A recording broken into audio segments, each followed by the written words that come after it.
from the campus of Westfield State University. This is 89.5 FM, WSKB, Westfield. Support for the community programming of WSKB is provided by Westfield Bank. For more than 160 years, Westfield Bank has been an important community presence and commercial leader in the Pioneer Valley. With convenient full banking services in Westfield, West Springfield, East Longmeadow, Agawam, Feeding Hills, Springfield, Southwick, as well as Enfield and Granby, Connecticut, visit us on the web at westfieldbank.org.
Good morning, Westfield. It is November 17th, 2021. It is 6 o'clock. You're listening to WSKB 89.5 FM radio for the Westfield masses on WCPC Cable Channel 15.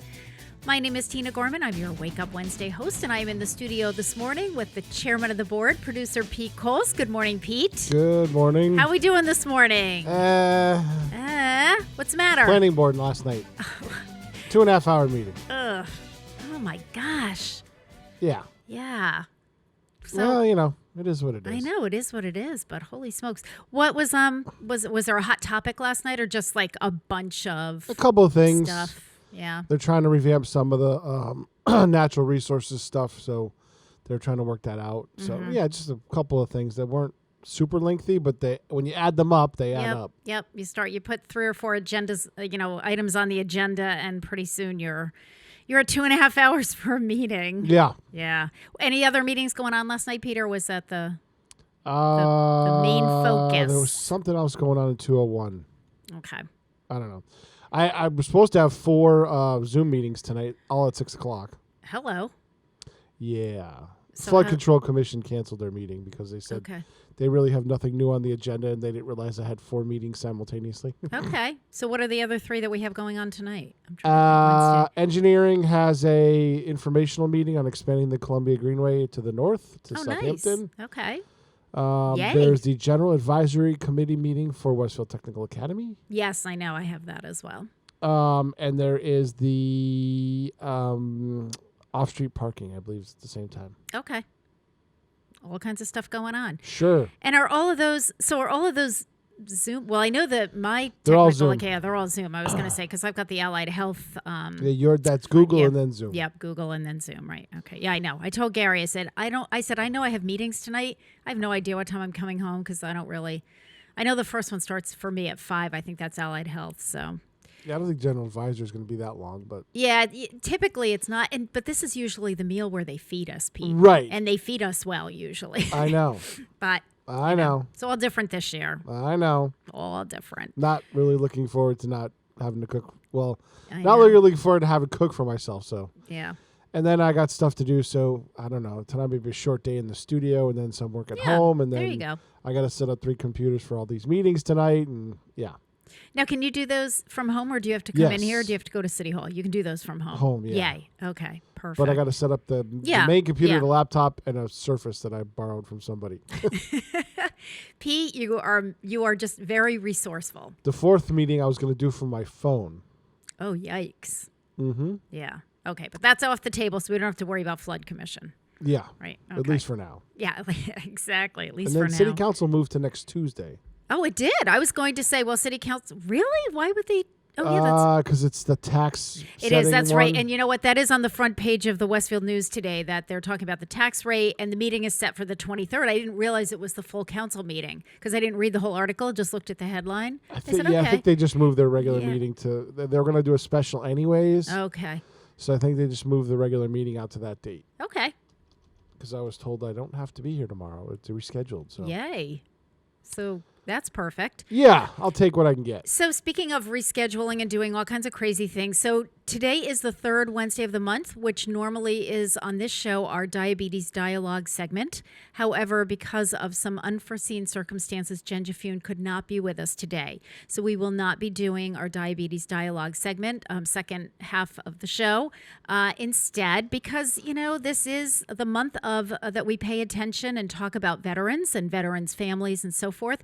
So I've invited Julie Barnes to come on the show. So It's been a while since she's been yeah, here. it has been a while. And I said to Julie, you know, I said, we can really cover this from a lot of different angles because, you know, the last time I think I had Julie on the show, she was still fairly new to her position in the city as Director of Veteran Services. And she is now seasoned and really, you know, has a good handle on what's happening. So And I also, think it's been like nearly a year since we've had her even here at Senior Center Presents. Yeah, she was one of the early ones. She was on last year and did the Council on Aging Presents. So, so I thought it was time to bring Julie back. So we're both excited about that. So she will be joining us second hour.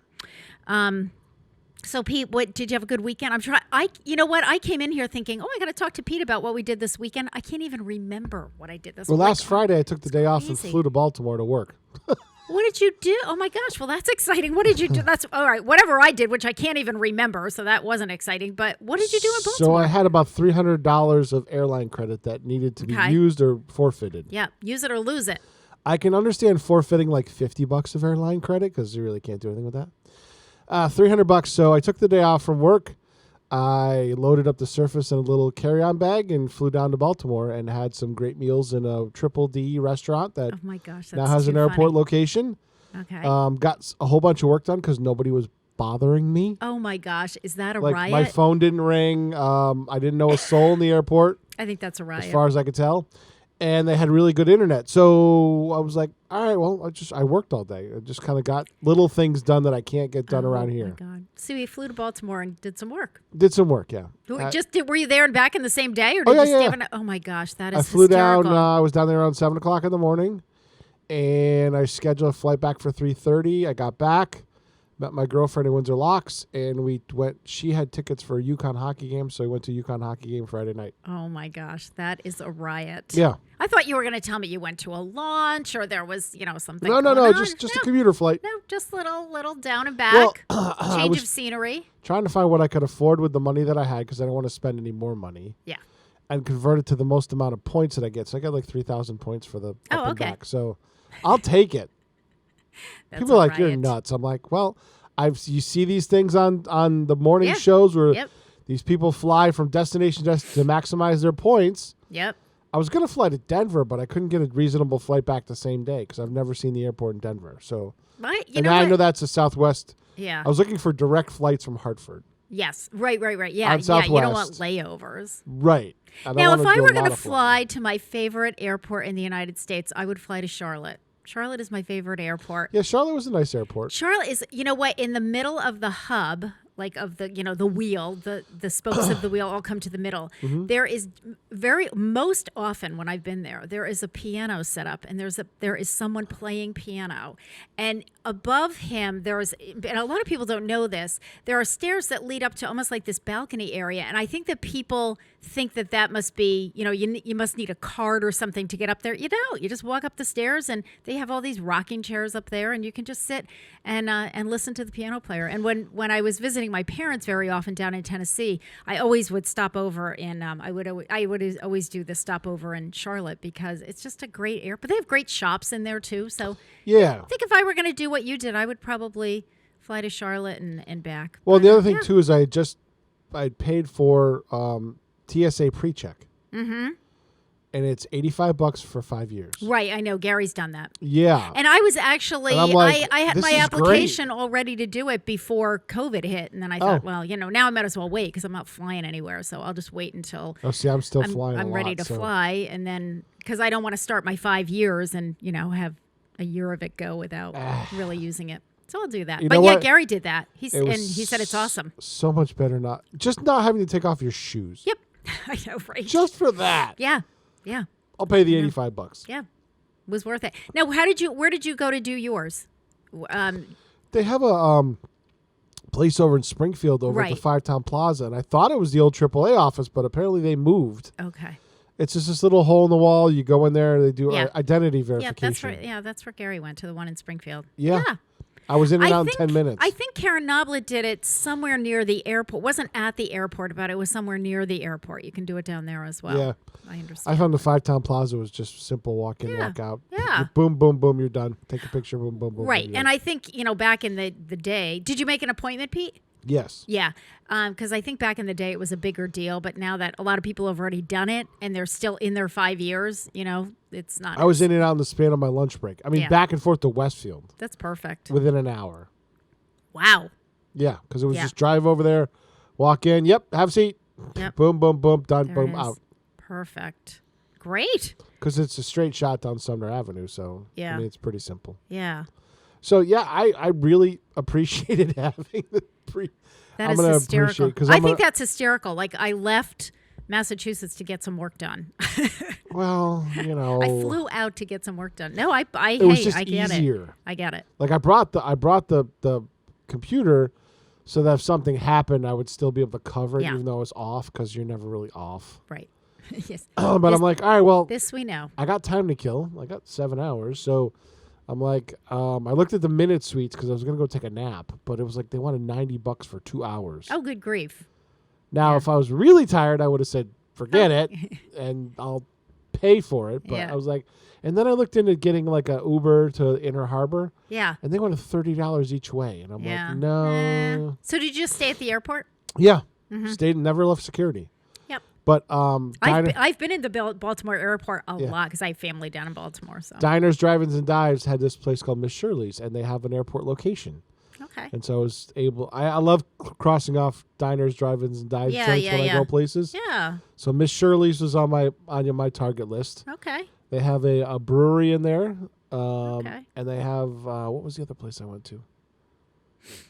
Oh, Bricky's, which is a huge place down there. Okay.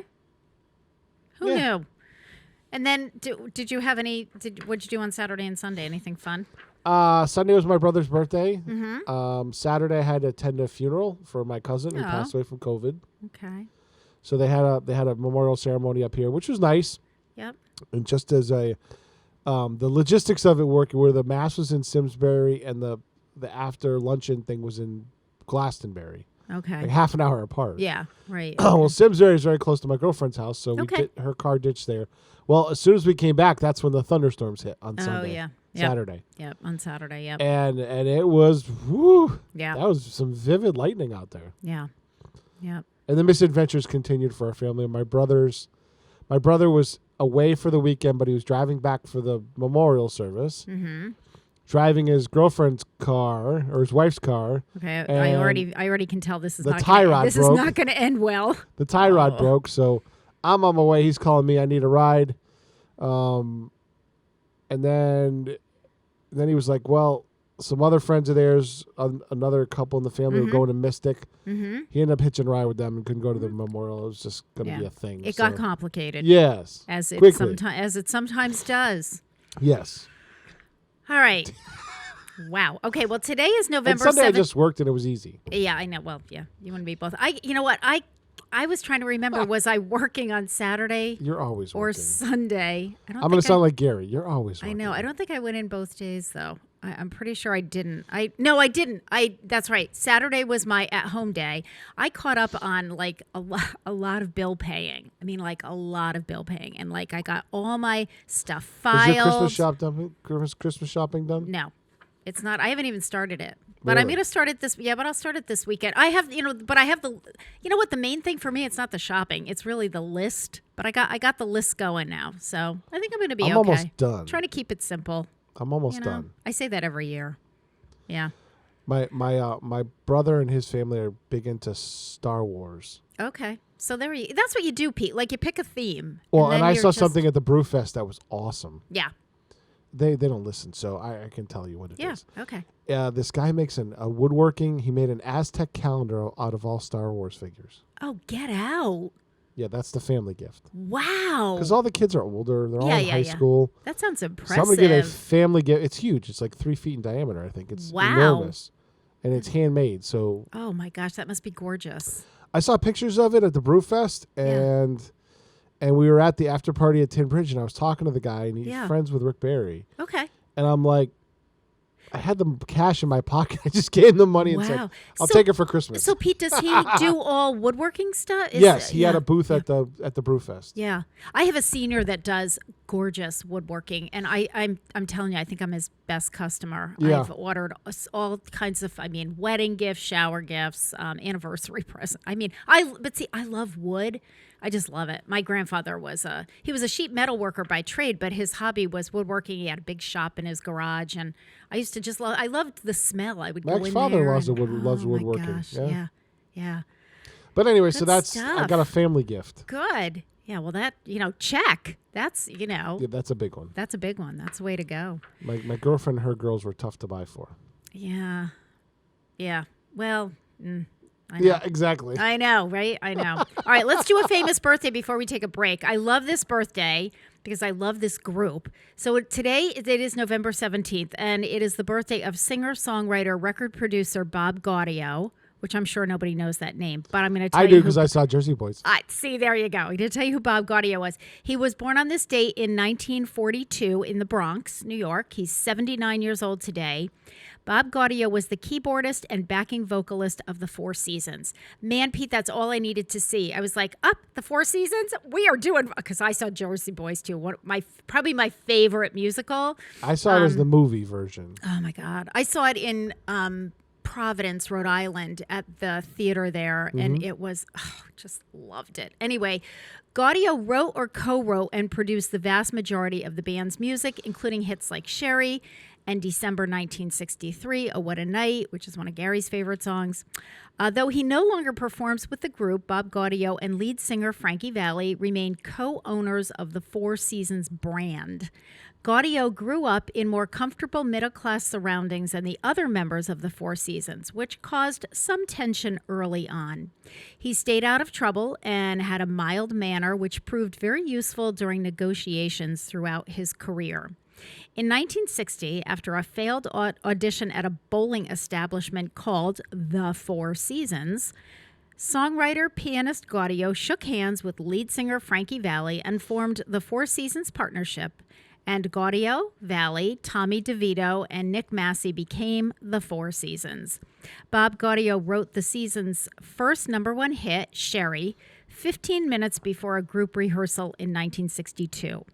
With producer Bob Crew often assisting with lyrics, Gaudio wrote a string of subsequent hits for the seasons, including Big Girls Don't Cry, Walk Like a Man, Dawn, Go Away, Ronnie, Ragdoll, Save It For Me, Big Man in Town, Bye Bye Baby, and Can't Take My Eyes Off of You, which was the first big success under Valli's name as a solo performer when Frankie Valli went solo. Gaudio, Tommy DeVito, Frankie Valli, and Nick Massey, the original members of the Four Seasons, were inducted into the Rock and Roll Hall of Fame in 1990 and the Vocal Group Hall of Fame in 1999. In addition to his work with the Four Seasons, Bob Gaudio wrote and or produced for Frank Sinatra, Michael Jackson, Barry Manilow, Diana Ross, Eric Carmen, Nancy Sinatra, Peabo Bryson, and Roberta Flack. He produced 6 complete albums for Neil Diamond and the movie soundtrack albums for Diamond's The Jazz Singer and Little Shop of Horrors. Gaudio also produced the hit You Don't Bring Me Flowers for Barbra Streisand and Neil Diamond, a duet that reached the top of Billboard charts in 1978, for which he received a Grammy Award nomination. So, go. oh my gosh. I pulled his name and I went, okay, we got the music for the next 2 hours. He's just a no-talent somebody. He is unbelievable. So, with all of that said, it is 6:18. You're listening to WSKB 89.5 FM radio for the Westfield Masses and WCPC cable channel 15. And in honor of the birthday of Bob Gaudio, we're gonna listen to his first big hit by the Four Seasons, which is Sherry. We'll be back.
Support for community radio on WSKB provided by Westfield Electroplating. Employing over 140 skilled platers, painters, and technicians, Westfield Electroplating was founded in 1946 and was the first company in the country to achieve National Aerospace and Defense Contractor Program accreditation, proudly maintaining that status for over a decade. Westfield Electroplating provides over 50 quality finishes to meet your corrosion, cosmetic, or performance needs. On the web at www.westfieldplating.com or 413-568-3716. Westfield Electroplating, putting the finishing touches on technology. Join us the third Wednesday of every month with Selectman Joe Didi and his take on everything Southwick. Community Radio 89.5 WSKB. Live from Studio 120 at Westfield Technical Academy, this is WCPC Channel 15 and 89.5 FM, WSKB Westfield. Good morning, Westfield. It is 6:22. You're listening to WSKB 89.5 FM, radio for the Westfield Masses, and WCPC Cable Channel 15.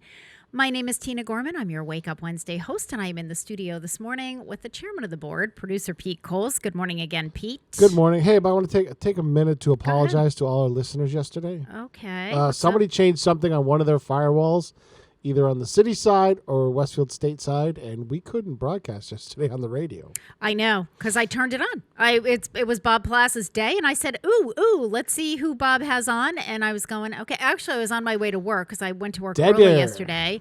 And I'm going, well, sometimes it's a little funky in West Springfield till I get a little closer to Westfield. So I said, okay, but I wasn't getting anything. And so I said, well, I'll switch it, and then I'll come back when I, hit the Westfield line when I get out to Route 20, and nothing. And I said, okay, we got a problem here, Houston. So it was fine on Monday, and then yesterday I went to connect, and happened. Poof, nothing. So somebody changes their firewall. So the system is intelligent enough to reach out through that stuff, find a way to get to the other side. But apparently, it takes time. Yeah. Because I tried all during the shows yesterday. It was nope. This morning, was it on channel 15, but not on the radio? Yeah. Yeah. It was on all the channel 15s, and the mayor was like, "Hey, you guys aren't on." And I'm like, "Yeah," because I pulled it up on WestfieldTV.org, and I was listening on there. Mm-hmm. So he says, "Yeah, you were fine broadcasting," but I said, "Yeah, it's somebody changed something in one of their firewalls." Yep. And it takes time for the device to figure out how to reconnect. Got it. Yeah. To the other side. I was going to text you, but I was running late, and I thought, well, somebody's going to let Pete know. Oh, no, I knew. Okay. All right. So listen, I have an alert. Grace, my daughter Grace, sent me this last night after I went to bed. So when I turned my phone on just now, I have this. So this is an alert from the West Springfield Police Department. But because it's the holiday season, and I know we have people heading over to West Springfield, this has to do with the Riverdale Shopping Plaza alert. This is from the West Springfield Police Department. There has been a rise in purse snatchings in recent weeks in the Riverdale Shops, Costco, and Table and Vine parking lots. Yeah. The robberies all target lone females in their late 50s to late 80s and occur in the late afternoon to early evenings. The assailants vary in sex and race, as well as the suspect vehicles involved. The crimes all appear to be random and opportunistic. The West Springfield Police Department asks that shoppers and patrons, especially those in the target group, be vigilant and aware of your surroundings. Anyone seeing suspicious activity should immediately call 911. So, women, that's me. I'm actually planning to go to Costco tonight, right in that time thing. Yeah, you should be wary anyway. But you know what? You know what, Pete? I am vigilant. My sister-in-law she went to Panera. This was a couple years ago, probably 2 or 3 years ago, on like a Saturday morning. It was like 9:30 in the morning. Mm-hmm. Went into Panera, got a muffin and tea or whatever, was coming out of the parking lot, just kind of sauntering, got in her vehicle, put her purse on the passenger side. She went to turn on the car. Somebody opened up the passenger door, grabbed her purse, and gone. She ran. And, Donna was like, before she could even kind of process what was going on, yep, done, gone, never found it. I mean, of course, she reported it to the police and everything, but yeah. And it according to this, it might not be a man going after a woman. It could be a woman going after a woman. So just... It's called an opportunistic crime. Yes, it is. And, they look for people that are kind of daydreaming on your cell phone, not paying attention, with your purse kind of hanging wherever. Like, I've got a backpack purse, and when I shop, it is on my back. Like, I've got it strapped to me. Remember when all the guys used to carry their wallets in the back pocket? Yes, exactly. Hello.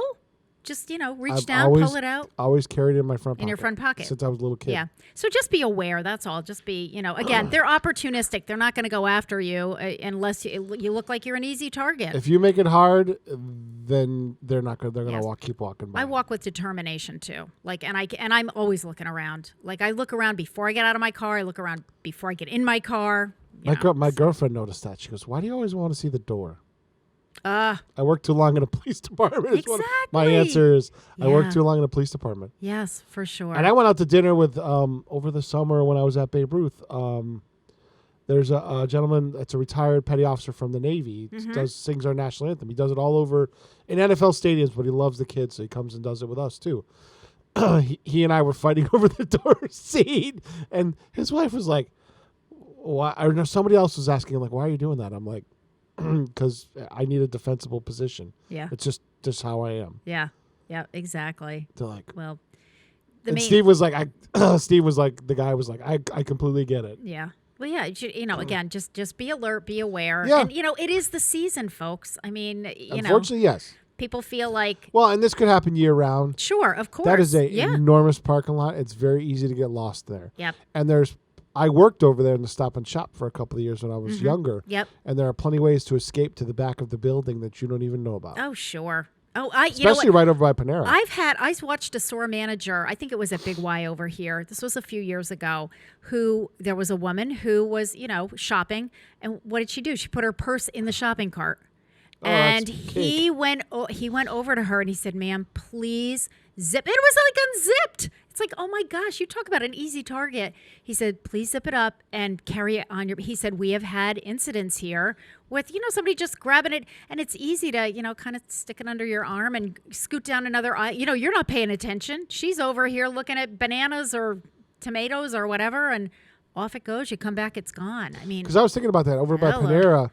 There's a gap in the building there that leads to the back. Mm-hmm. And you could have a car sitting back there, and you don't even need an accomplice. You could be out of there before anybody. You could disappear, and nobody even know you were there. And there is that element. Because I used to go back there and have lunch. But you're right, Pete. But you know what? Also, there's that element of surprise.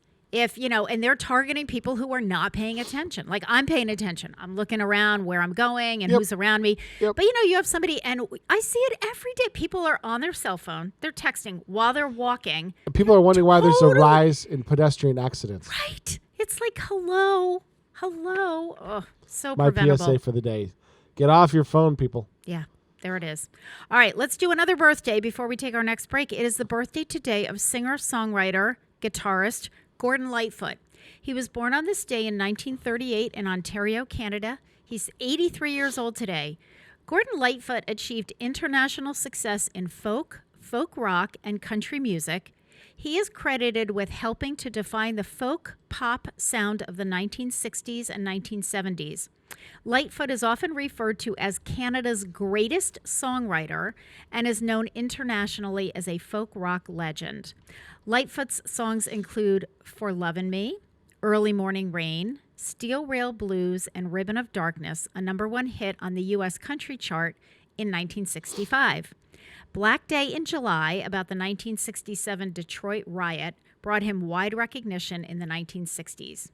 Canadian chart success with his own recordings began in 1962 with the #3 hit Remember Me, I'm the One, followed by recognition and charting abroad in the 1970s. Gordon Lightfoot topped the U.S. Hot 100 or American Country chart with the hits If You Could Read My Mind, that was in 1970, Sundown in 1974, Carefree Highway, Rainy Day People, and The Wreck of the Edmund Fitzgerald. Whose anniversary was last Wednesday. Was it? Yes. Oh, I should. Because I ran at the end of the Chamber show last week. Oh, cool. All right. So happy birthday to Gordon Lightfoot. And on that note, it is 6:31. You're listening to WSKB 89.5 FM radio for the Westfield masses and WCPC cable channel 15. And in honor of the birthday of Gordon Lightfoot, we're going to listen to the song Rainy Day People. We'll be right back.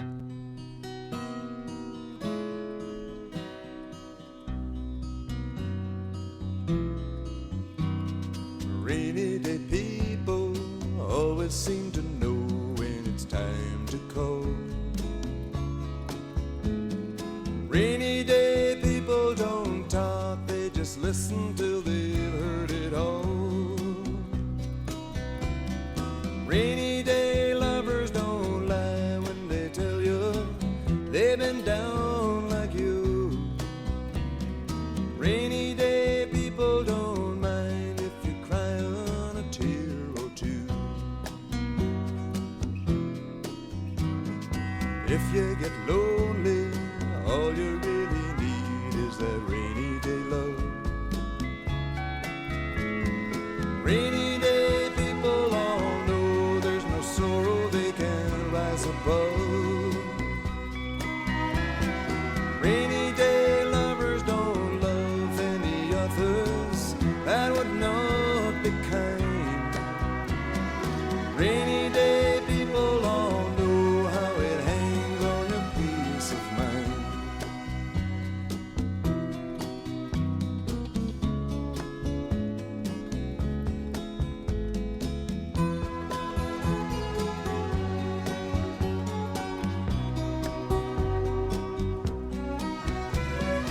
Rainy day lovers don't lie when they tell you they've been down there too.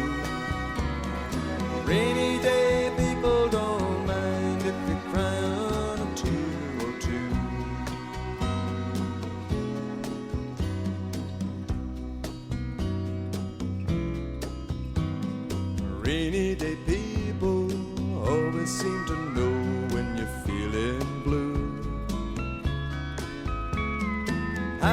Zeppelin Striders who land in the gutter sometimes need one too. Take it or leave it, or try to believe it. If you've been down too long, rainy day lovers don't hide love inside, they just pass it on. Rainy day lovers don't hide love inside, they just pass it on. Support for community radio on WSKB provided by Westfield Electroplating. Employing over 140 skilled platers, painters, and technicians, Westfield Electroplating was founded in 1946 and was the first company in the country to achieve National Aerospace and Defense Contractor Program accreditation, proudly maintaining that status for over a decade. Westfield Electroplating provides over 50 quality finishes to meet your corrosion, cosmetic, or performance needs. On the web at www.westfieldplating.com or 413-568-3716. Westfield Electroplating, putting the finishing touches on technology. I'm Mark Auerbach. Join me every Friday at 8 a.m. for Arts Beat, where you'll meet interesting actors, directors, designers, and musicians here in Western New England. Community Radio. 89.5 WSKB. Live from Studio 120 at Westfield Technical Academy, this is WCPC Channel 15 at 89.5 FM, WSKB Westfield. Good morning, Westfield. It is 6:35. You're listening to WSKB 89.5 FM, a radio for the Westfield masses, and WCPC Cable Channel 15. My name is Tina Gorman. I'm your Wake Up Wednesday host, and today, November 17th, is National Education Support Professionals Day. That's a mouthful. Yes. Annually observed on the Wednesday during American Educational Week, National Education Support Professionals Day honors the contributions of school support employees. These support professionals provide invaluable services and are essential partners in the children's education process. And this year, 2021, marks National Education Association's 100th annual American Education Week. National Education Support Professionals Day honors all administrative assistants, classroom aides, cafeteria workers, maintenance workers, school custodians, bus drivers, and others who help and do their part in making public schools great for every child so that they can be safe to learn and grow and achieve. And also, I don't think I mentioned paraprofessionals. They would be also. Okay. So, it's so funny because, of course, when we think of schools, we think of teachers and a principal.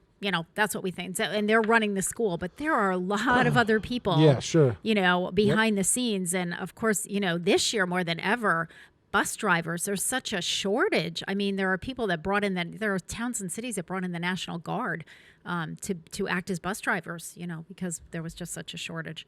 So thank you to everyone in the Westfield schools who are, all of those support professionals. We absolutely appreciate everything that you do, every day for our children. November is also National Diabetes Month, and as I said, unfortunately, we're not doing our Diabetes Dialogue segment today. But Jen will be back next month. But we should mention that it is National Diabetes Month. In the United States, 30 million adults age 18 and older are living with diabetes, and 84 million with pre-diabetes. Among persons 65 and older, 1 in 4, that's huge, that's 25%, is estimated to have diabetes. And 1 in 2, that's 50%, has prediabetes. You may be at high risk for diabetes if you're overweight, if you have high blood pressure, high cholesterol, or a family history of diabetes. Many people with diabetes don't know they have it. Individuals with prediabetes are at risk for developing type 2 diabetes, heart disease, nerve damage, kidney failure, and stroke. However, type 2 diabetes can be prevented or delayed through a structured lifestyle change program that promotes weight loss, healthy eating, and increased physical activity. And that's what our monthly Diabetes Dialogue segment is all about. It's trying to keep people healthy. And if you have been diagnosed with diabetes, just so that you have an understanding of how you can live a healthier lifestyle and keep that diabetes under control. And in some cases with type 2 diabetes, even reverse it. So all things to pay attention to. And obviously, if you're good about, an annual physical, though, that's something that your medical professional will be checking on. All right, birthdays. It is the birthday of the late Rock Hudson, actor born on this day in 1925 in Winnetka, Illinois. He passed away in 1985. I can't believe it's been that long since Rock Hudson died. Rock Hudson had no professional training as an actor, which proved a difficult feat to overcome. After a few setbacks, Hudson broke into the business, acquiring a contract with Warner Brothers and landing his first role in the feature film Fire Squadron. In 1948, Universal Pictures bought out Hudson's contract with Warner Brothers and provided him with acting lessons. He began his career as a heartthrob, recognized widely for his good looks. Critics acknowledged his acting talent in Giant, which came out in 1956, which also starred heavy hitters Elizabeth Taylor and James Dean. A pivotal period for Rock Hudson's career came in 1959. He was cast opposite Doris Day in the film Pillow Talk, the first of a film series in which he portrayed the romantic lead. The dashing actor quickly became a heartthrob. Women lusted after him, and men wanted to be him. He paired with Doris Day in a number of later films, including Lover Come Back and Send Me No Flowers. In 1971, Hudson joined the cast of the popular television series Macmillan and Wife. In the 1980s, he appeared in the show Dynasty. Hudson married Phyllis Gates, an aspiring actress, in 1955. Unbeknownst to Phyllis, the marriage was arranged by her employer, Hudson's agent Henry Wilson, to keep up appearances.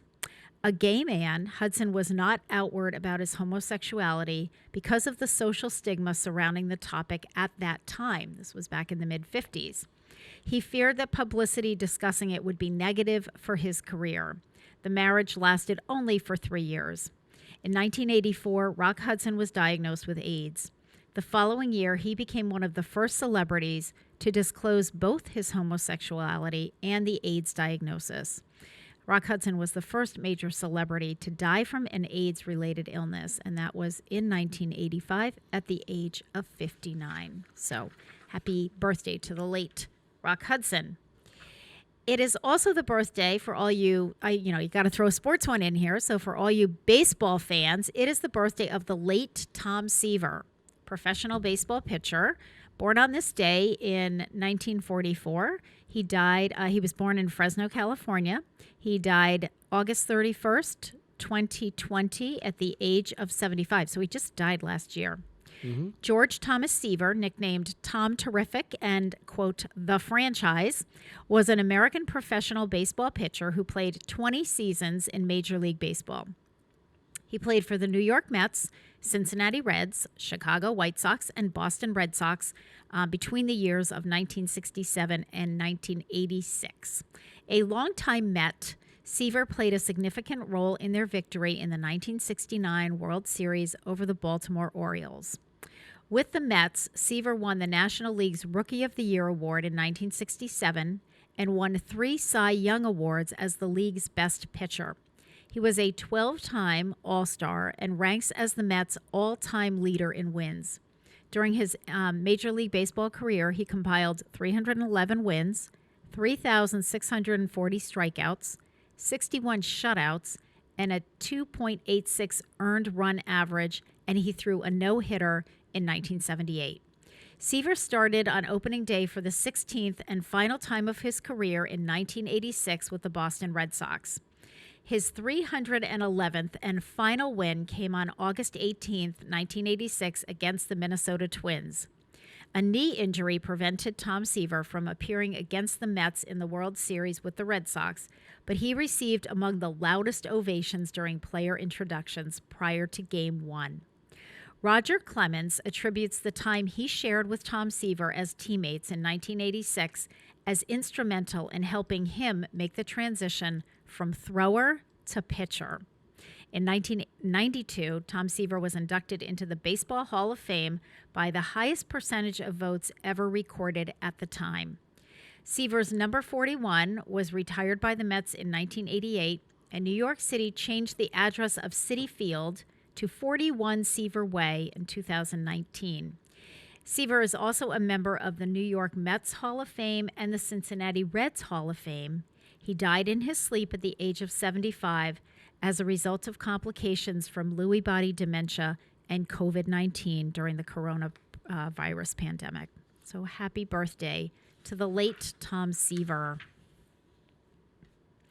Okay, so we'll switch gears. We have more birthdays, but we'll do those later. So let's talk about Medicare open enrollment, which is off the charts right now.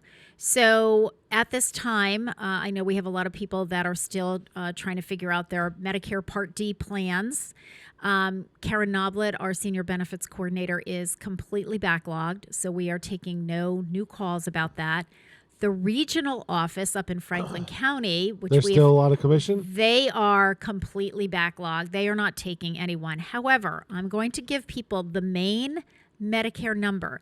And I think what I want to explain is this, because I had a conversation with Karen about this yesterday. And first of all, I think a lot of people wanted to see Karen because they wanted to do it in person. But Karen she's not doing any in person this year anyway. And neither is the regional office, and neither is Medicare. So no matter who you work with, it's going to be over the telephone, which is fine. There's a lot that can be done over the phone, okay? Also, as Karen said, if you work directly with the Medicare number that I'm going to give you, they are available 24/7. So you can call anytime during the day or night. Karen said they will set up a Medicare account for you, and they'll just bling it up on their screen and pull up they'll put in your medications, and they'll be able to, hold your hand the same as she would. So that number for Medicare is 1-800-633-4227.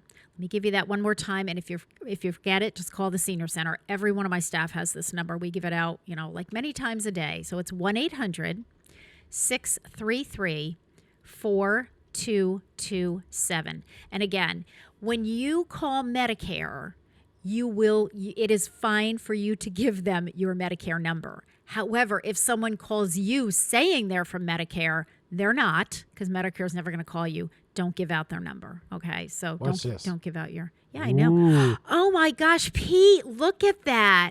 That's amazing. There's the number on the screen for those of you watching on Channel 15, 1-800-633-4227. Pete, I wondered what magic you were working because I saw things started shifting on the screen, and I thought, what's he doing up there? So anyway, folks, I apologize for those of you who are used to working with Karen. I know everybody loves her, but she has already helped. I think, the count yesterday was over 150 people in like 3 weeks. So, but she still is trying to, return all those phone messages. So that's look at how fancy we are. I know. That is so perfect. Medicare National Line, Pete. That's outstanding. I am so impressed. Thank you so much for doing that. All right, let's talk about Senator Velas. Our own Senator John Velas will be holding office hours at the Senior Center on Monday, November 22nd, this next Monday, 12:30 p.m. So if you'd like to come in, you don't need to make an appointment. He'll be in the Fireside Lounge, and if you need some privacy when you talk to him, we have a room available. We'll put you in the Creativity Center. And so I know that Senator Velas has been making the rounds at the senior centers. And I have to say, throughout this pandemic, he was literally doing office hours in the car, in the line, in the lunch line, going from car to car, checking in with people. And, if somebody had something that they really needed to talk to him about, he would just have them kind of pull over to the side, and he would spend, 5, 10, 15 minutes with somebody to get whatever they needed to get resolved. So Senator Velas inside at the Senior Center on Monday, November 22nd at 12:30. Also, a reminder that the holiday or the Veterans Day / Thanksgiving Performance, Channel 15 Performance by Sarah the Fiddler is being aired every Wednesday at 2:40, so it'll be aired this afternoon, and Saturdays at 6 o'clock. If you haven't seen the performance, man, she was sweating up a storm, Pete. She was. Wow, she was cranking it when she was here in the studio. It's a great performance. She's with, I think there were three other musicians with her, including her husband, of course, who always plays. It's a great concert, folks. So we're airing it throughout the month of November in honor of both Veterans Day and Thanksgiving. And speaking of Veterans Day, a reminder for those of you who are just tuning in, my guest second hour will be Julie Barnes, Director of Veteran Services for the City of Westfield. So Julie will be here a little bit later on. All right, it is 6:48. You're listening to WSKB 89.5 FM radio for the Westfield Masses and WCPC Cable Channel 15. And in honor of the birthday of Bob Gaudio, who is this amazing singer and songwriter with the Four Seasons, we're going to listen to Frankie Valli and the Four Seasons singing December 1963, because that's coming up soon, December. Oh, What a Night. We'll be back.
Support for the community programming of WSKB is provided by Westfield Bank. For more than 160 years, Westfield Bank has been an important community presence and commercial leader in the Pioneer Valley, with convenient full banking services in Westfield, West Springfield, East Longmeadow, Agawam, Feeding Hills, Springfield, Southwick, as well as Enfield and Granby, Connecticut. Visit us on the web at westfieldbank.com. wsfd-lp.org. Join us every Thursday morning from 6 until at least 7:30. Check out the Bobby G and Company Show right here on WSKB 89.5 Community Radio. 89.5 WSKB.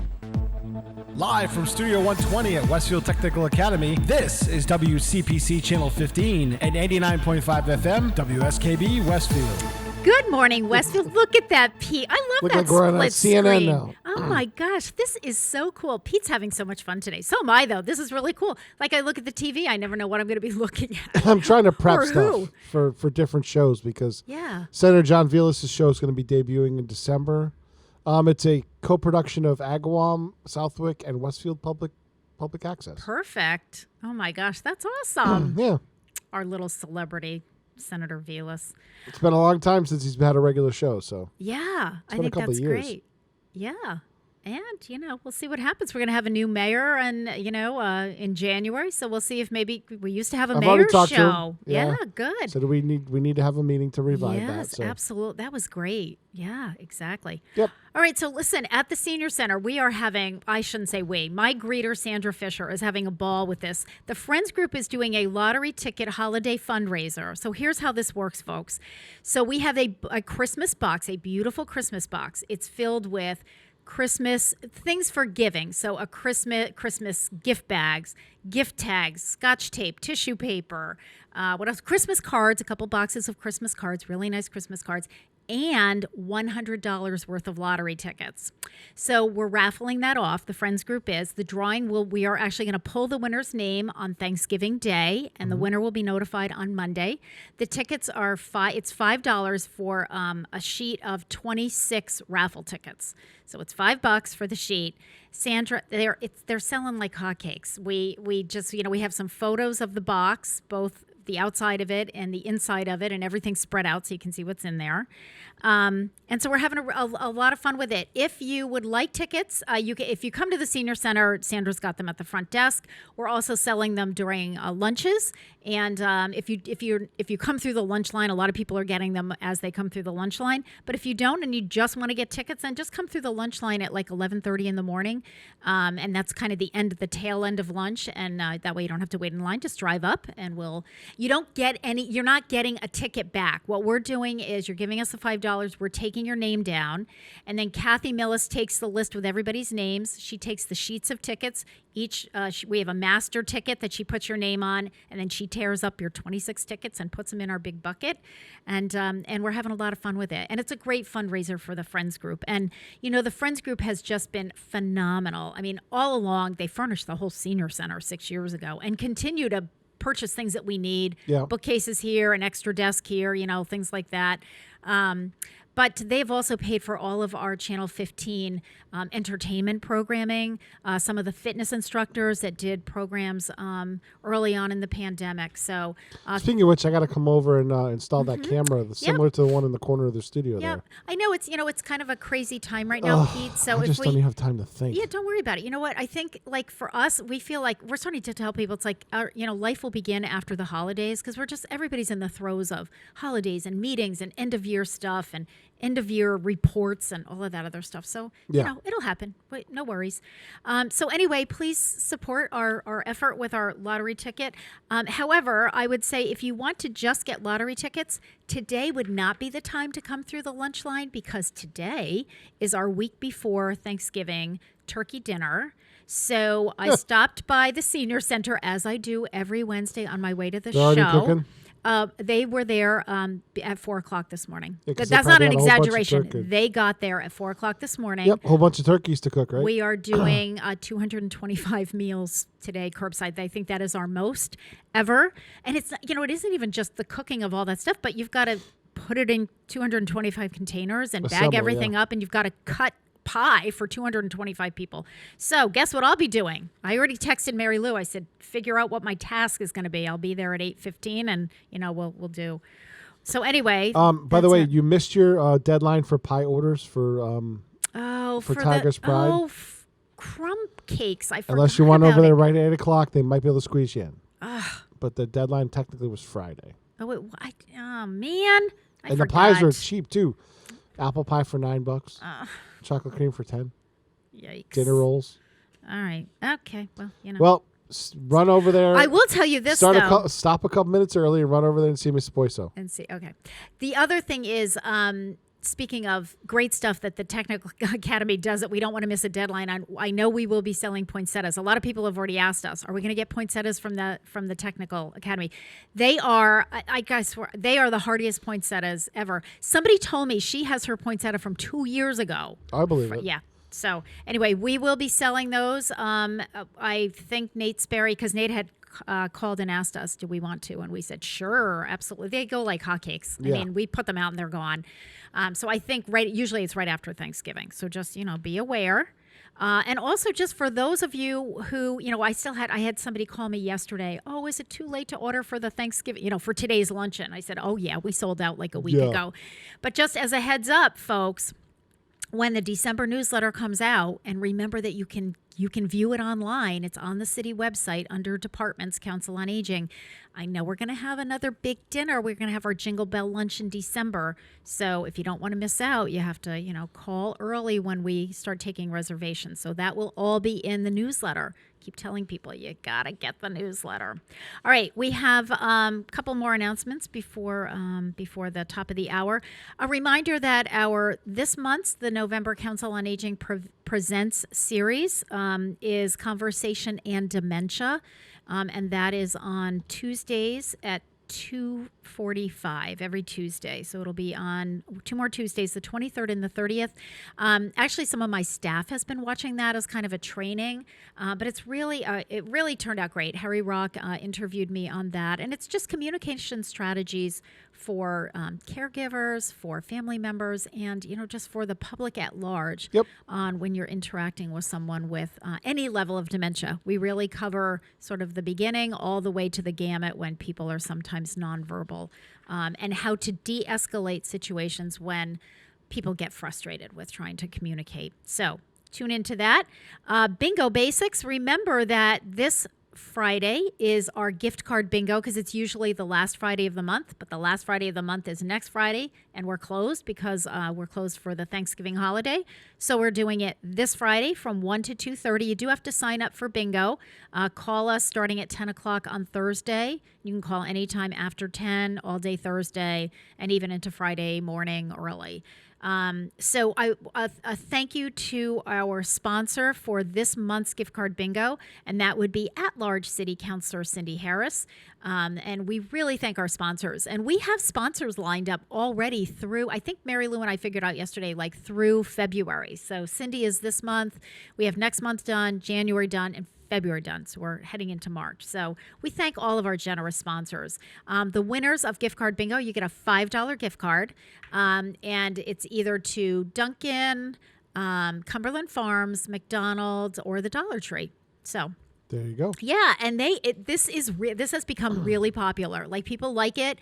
You get one bingo card to play off of, but you don't have to pay for it. So that's part of the sponsorship. And then we have some, and when we do the coverall, you get a $10 gift card to Big Y. So all good, right? Okay. We also have, thanks to the generosity of a couple of donors, we have some hearing aid batteries available at the greeter's desk. So if you wear a hearing aid and you are in need of some batteries, see Sandra Fisher.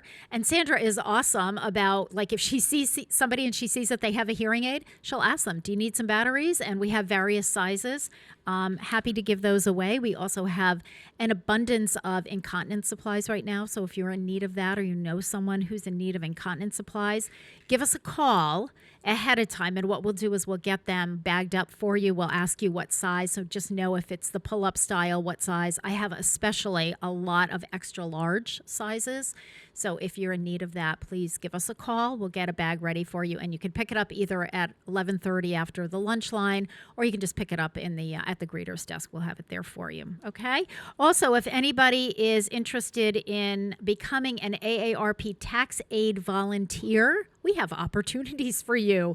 And the trainings will be taking place coming it's up. It's already that time again? It is. I got the phone call this week from Bruce Tommaso, and I did the same thing. I said, oh my God, we're closing in on tax season. So this is the time when they train people to participate. So if you're interested in that, obviously you have to be computer savvy, folks, because it's all done computer, and everything is submitted online. But if you're interested in that, give me a call, and I will connect you with the AARP tax folks. And as I said, the trainings will all be taking place for the Lower Pioneer Valley at the Westfield Senior Center, of course, because we try to do that. All right, it is 7:02. You're listening to WSKB 89.5 FM, radio for the Westfield Masses, and WCPC Cable Channel 15. When we come back, I think Julie's here, that's really exciting. Yeah, so when we come back, Julie Barnes, Director of Veteran Services, will be joining us. We'll be right back.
Support for the community programming of WSKB is provided by the Barnes & Noble College Bookstore in the Ely Campus Center, offering Westfield State t-shirts, sweatshirts, and gift merchandise, all of your academic needs, and offering textbook materials in new, used, ebook, and rental formats. Available at the bookstore on campus or online at westfieldstate.bncollege.com. Underwriting for the community programming of WSKB is provided by the Boys and Girls Club of Greater Westfield, serving the youth of the Whip City and surrounding communities since 1969. For more information on the Great Futures Club for ages 3 to 5, happening weekdays, and the Club Teen Center for ages 11 and older, weekdays from 6:30 till 8 p.m., go online at bcgwestfield.org or visit the club at 28 West Silver Street. The Boys and Girls Club of Greater Westfield. Great futures start here. Listen to me, Michael Buster McMahon, Mondays 8 to 10 a.m. to learn the stories behind your favorite songs. Or don't. I'm not the boss of you. Community Radio. 89.5 WSKB.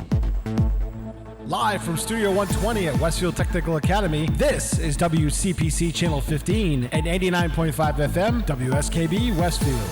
Good morning, Westfield. It is 7:06. You're listening to WSKB 89.5 FM, radio for the Westfield Masses, on WCPC Cable Channel 15. My name is Tina Gorman. I'm your Wake Up Wednesday host, and I'm in the studio with producer Pete Coles and with Julie Barnes, Director of Veteran Services. So welcome, Julie. Good morning. So before we get into the whole Veterans Services piece, we do have a couple more birthdays. There were a lot of people were born on this day. So it is the birthday of Danny DeVito, actor, director, producer, and screenwriter.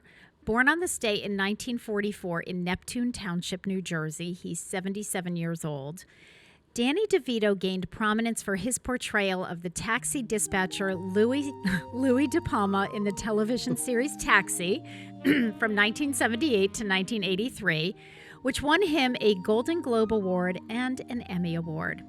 He is known for his film roles in, you know what, I had no idea that he did all of these films until you put them all together, but it was unbelievable. One Flew Over the Cuckoo's Nest, Terms of Endearment, Romancing the Stone, Throw Mama from the Train, Twins, The War of the Roses, Batman Returns, Jack the Bear, Junior, Get Shorty, Matilda, LA Confidential, The Big Kahuna, Big Fish, Deck the Halls, When in Rome, Wiener Dog, and Jumanji: The Next Level. He is also known for his voice roles in such films as My Little Pony, Hercules, and Smallfoot. On January 17, 1971, Danny DeVito met Rhea Perlman when she went to see a friend in the single performance of the play The Shrinking Bride, which featured DeVito. They moved in together 2 weeks later and married on January 28, 1982. They have 3 children. Perlman and DeVito have acted alongside each other several times, including in the television show Taxi and the feature film Matilda, where they played Matilda's parents. They separated in October of 2012 after 30 years of marriage and over 40 years together, and then reconciled in March of 2013. Yeah, they said they would never divorce. No, they separated for a second time in March of 2017, but remained on amicable terms, and Perlman stated they had no intent of filing for divorce. I remember reading that somewhere. Yep. Yeah. In 2019, Rhea Perlman told interviewer Andy Cohen that she and DeVito have become closer friends after their separation than they were in their final years as a couple. So good for them. Working it out, however that is. Yep. And finally, it is the birthday of film director Martin Scorsese. Born on this day in 1942 in Queens, New York, he's 79 years old today. Martin Scorsese is known for his gritty, meticulous filmmaking style and is widely considered one of the most important directors of all time. Because Scorsese was afflicted by severe asthma, his childhood activities were limited. Rather than play sports, he spent much of his time in front of the television or at the movie theater, where he fell in love especially with stories about the Italian experience and films by director Michael Powell.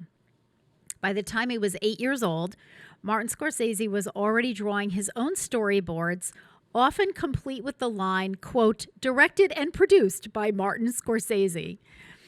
He really was one, like in the 3rd grade when they said, what do you want to be? He already knew. Although his parents didn't get his mania for movies, Scorsese felt he was headed in the right direction when a 10-minute comedy short earned him a $500 scholarship to New York University. In 1968, he completed his first feature-length film, Who's That Knocking at My Door? The film showcased elements that have since become trademarks of Scorsese's filmmaking: dark themes, unsympathetic lead characters, religion, the mafia, unusual camera techniques, and contemporary music. But it wasn't until he released Taxi Driver nearly 10 years later that he skyrocketed to fame for his raw formula of storytelling. He proved that the film wasn't a fluke, with a lengthy string of successes that included Raging Bull, Goodfellas, The Departed, Hugo, The Aviator, and The Irishman. So happy 79th birthday to film director Martin Scorsese. Pete, was he one of the ones that sort of did the film where like you zoom in and zoom out real fast? Was that? Because I don't remember that being done. The technique? Yes, that technique. Yeah. Like sometimes making me a little dizzy. Okay, so my guest this morning is Julie Barnes, and so what I decided to do was before we get into her interview, we have to like bring her on with a song, Pete. So let's take our break a couple minutes early. We'll bring Julie on with Julie's song. So it is 7:11. You're listening to WSKB 89.5 FM radio for the Westfield masses and WCPC cable channel 15. So we're going to take a short break, and in honor of my guest, she does this to everybody, Julie. I know. We're going to play Bobby Sherman's song, Julie, Do You Love Me? We'll be back.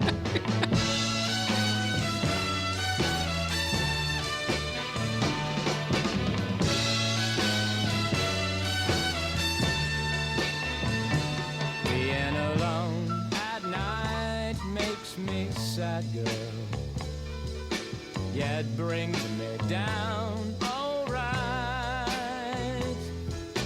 Tossing and turning and freezing and burning and crying all through the night. Whoa, Julie, Julie, Julie, do you love me?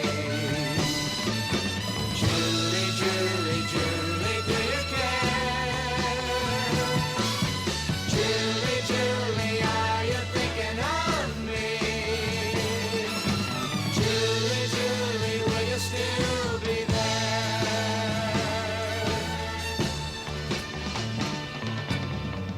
So much fun together.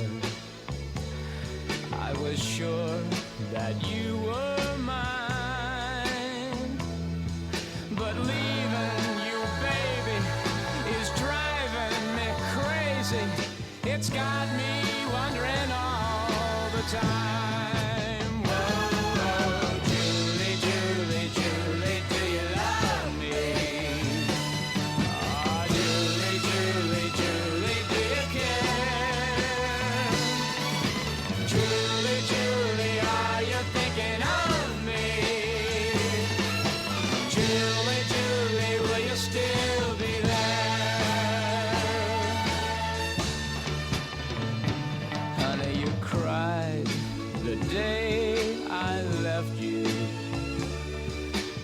Though we knew I couldn't stay, but baby, remember, I'll be back September, but till then I'll write you every day.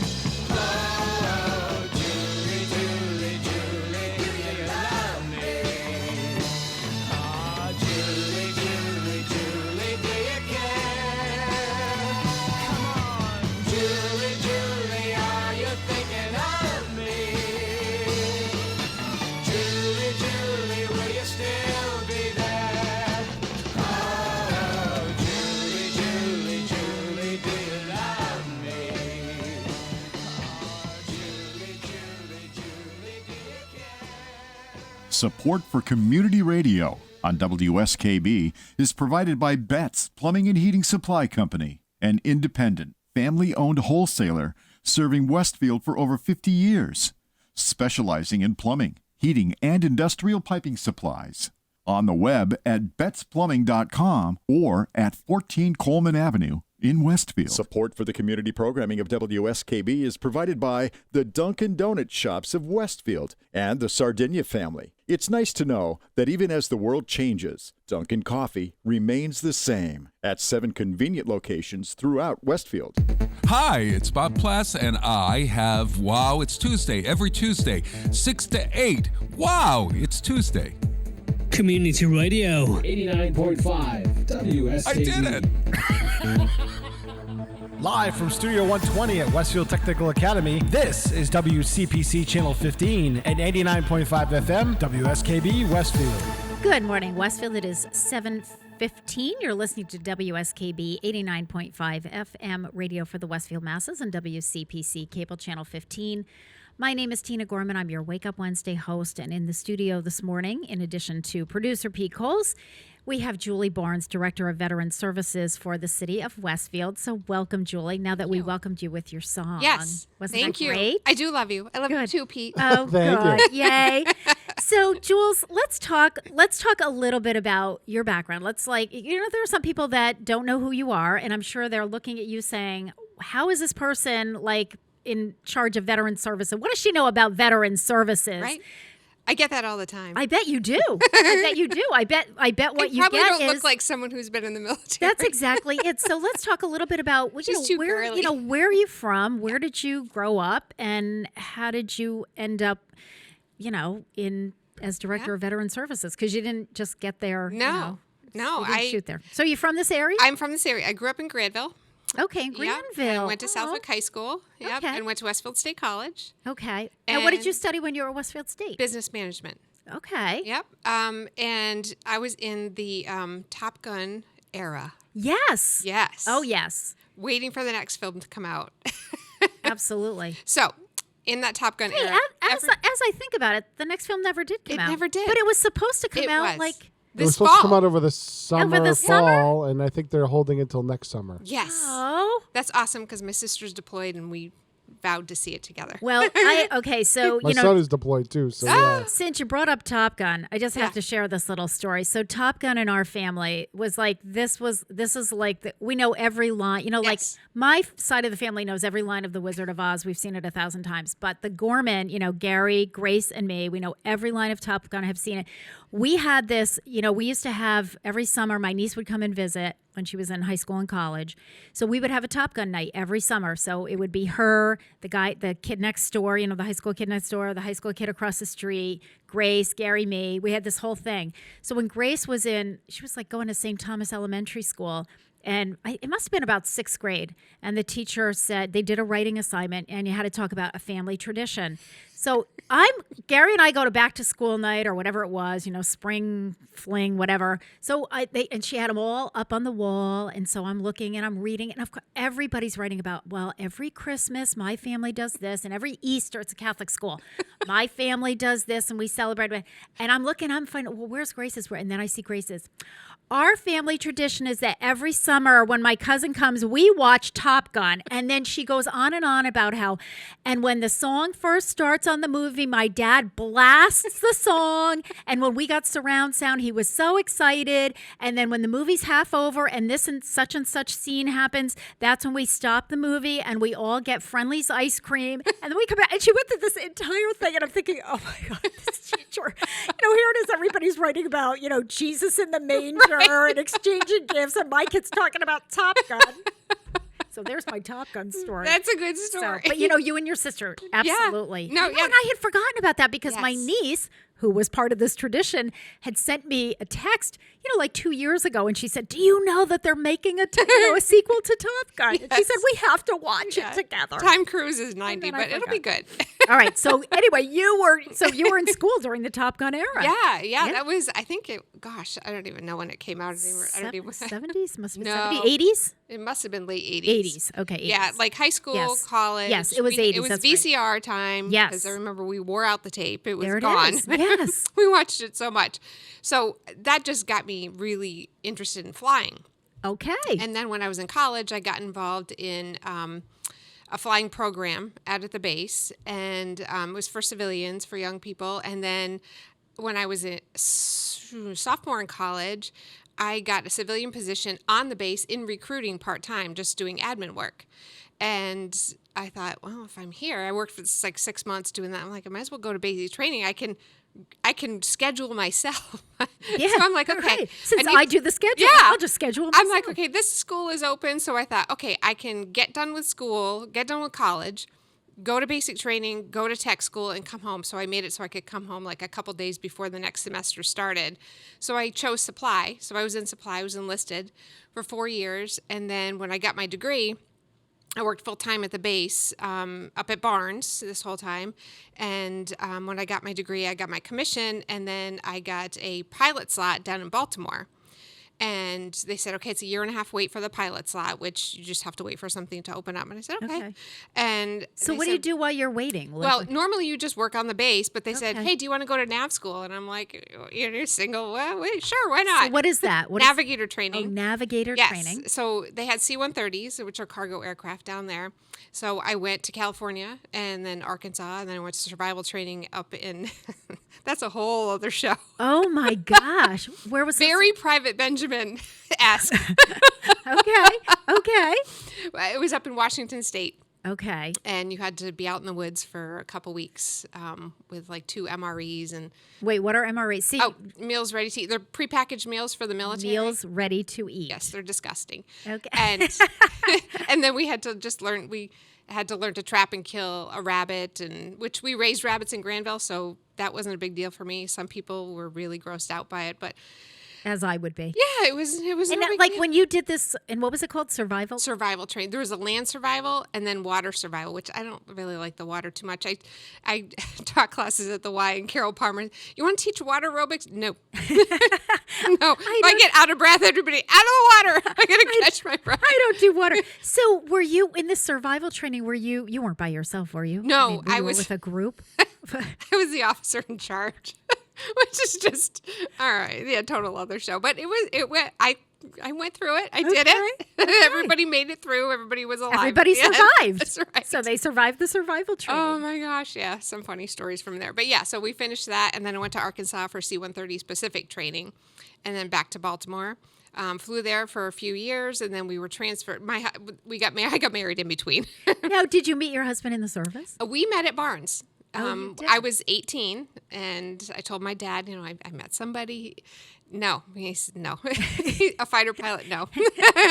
Yeah, so my husband now flew was your dad in the military? He was my dad and my grandfather and my uncle and all my grandfather's brothers. And all in the Air Force or in different Navy. Navy. So I was the first one to go out of the Navy, and I was the first one to be commissioned too, which was my grandfather just thought. Now explain to our viewers, what does that mean when you say commissioned? Yeah.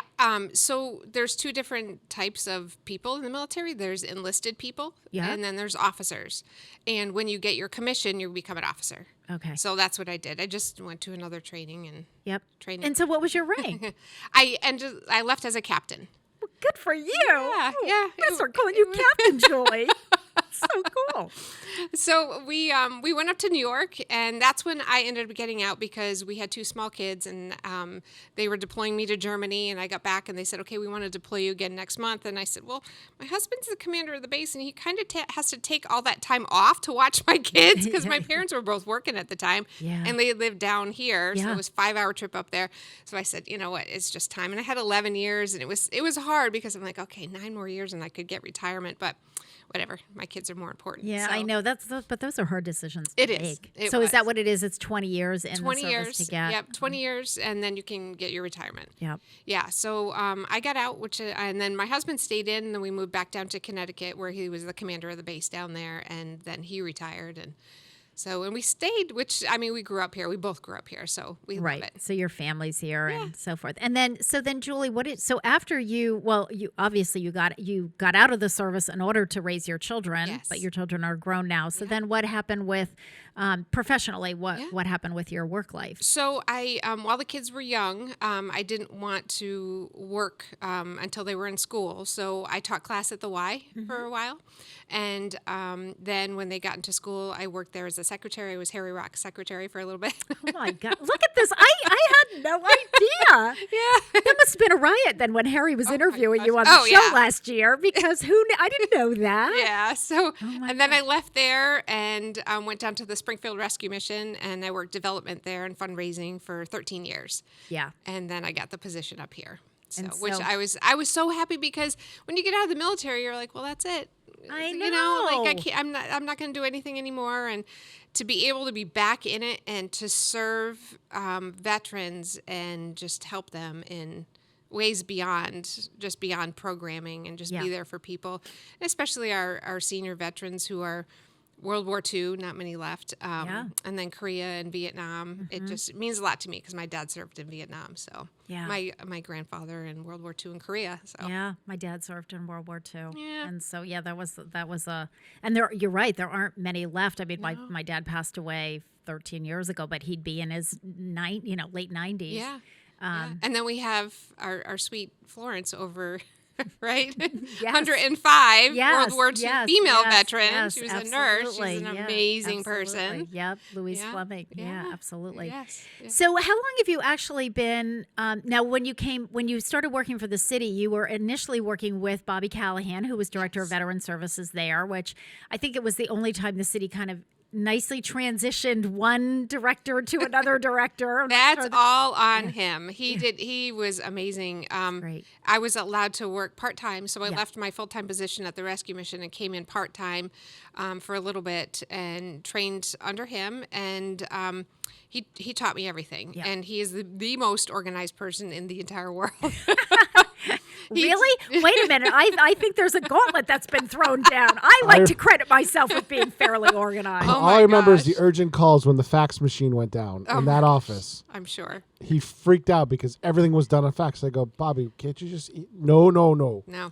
Nope. No, he was a paperless person. Yeah. Yes. He was great. I mean, he took his military service and then just transitioned right in there. Yeah. So after he left, we've done a little bit more outreach since he's been gone. A few things have opened up and opportunities came across my plate that he didn't have the opportunity to get involved in. So we've done a little bit more with that and hopefully able to get the word out about benefits. Perfect, which we're going to come back and talk about in a minute. Just how many years have you been with the city now? April will be 4 years. Time flies. I know. I would have said, oh yeah, I think she's been here like 2 or 3 years. Right. But yeah, 40 years of pandemic, but yeah. Oh my God, exactly. All right. I think this is like a nice transition because I do want to come back and we want to start talking about benefits and what your job is and how you're helping veterans. So let's take a little break. It is 7:28. You're listening to WSKB 89.5 FM radio for the Westfield masses and WCPC cable channel 15. And last week the show got so busy. I think that Pete played this at the end of the show, so I didn't get to hear it, but it's my favorite. So we're going to play the 2020 Armed Forces medley by Dennis Kirk. We'll be back with Julie Barnes.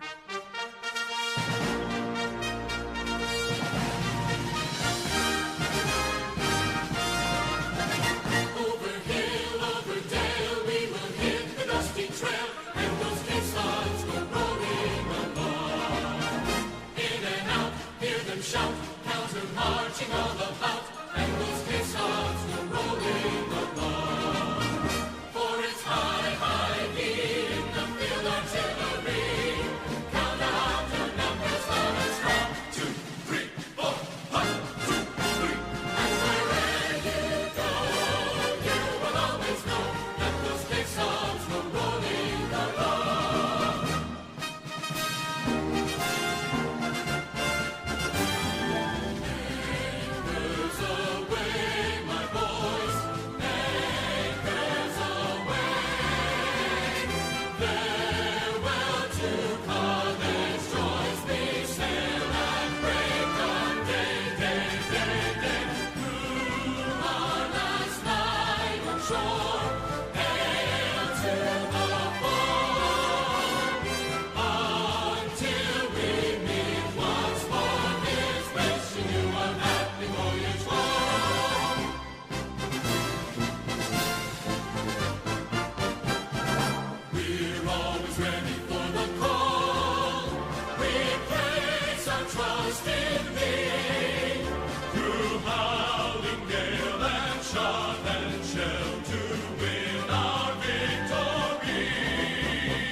Here they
Underwriting for Community Radio on WSKB is brought to you in part by Rockies. Over 30 convenient locations throughout Massachusetts, Rhode Island, New Hampshire, Connecticut, and Florida. One of the nation's largest ACE dealers. Expertise and great product selection in paint, hardware, lawn and garden. That's Rockies. Rock solid service since 1926. On the web at rockies.com. Hi, this is Harry Rock, host of Rock on Westfield every fourth Wednesday at 8 a.m.